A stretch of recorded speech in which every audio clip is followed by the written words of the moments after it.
Hi అండి. తెలుగు కథల ప్రపంచంకు స్వాగతం. ఇవాళ బుజ్జాయి తెలుగు కథల సంచిక నుంచి మాతృహృదయం అనే మరో కథను వినేద్దామండి. రాజయ్య ఒక రైతు. ఆయనకు తెల్లని శంఖంలా ఉండే ఒక ఆడకుక్క ఉండేది. అది ఇంటి ముందు తిరుగుతుంటే చూడముచ్చటగా ఉండేది. ఒక తఫా అది 2 తెల్ల పిల్లలను కన్నది.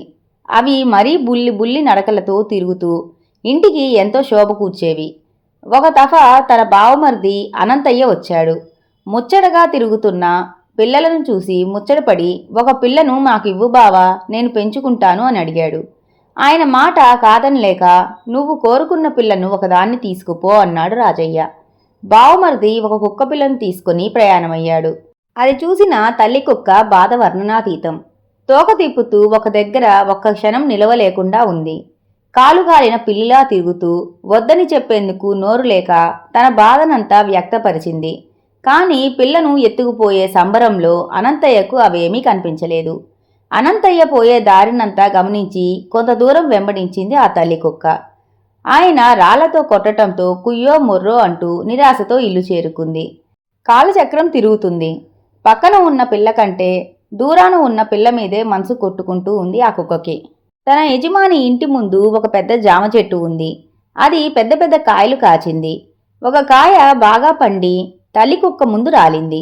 దాని దుమ్ము శుభ్రపరుచుకొని తుడుచుకొని నోటికి పండును కరిపించుకొని 4 కాళ్లతో దౌడు తీసింది తల్లి కుక్క. తన యజమానికి తెలియకుండా తన బిడ్డకు పెట్టి రావాలని.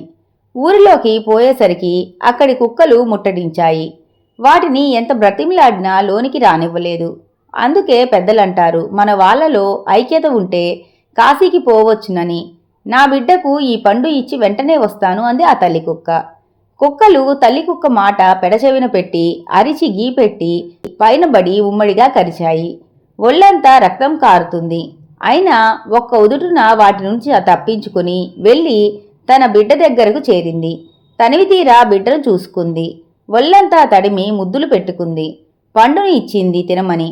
బిడ్డ పండును అందుకుని ఆబగా తింటుంటే అది చూసి తల్లి ఎంతో సంతోషించింది. ఇదంతా అనంతయ్య గమనిస్తూ ఉన్నాడు. తల్లికి రక్తం తుడిచి మందు రాసి అన్నం పెట్టి పంపాడు. తల్లి ఇల్లు చేరుకుంది.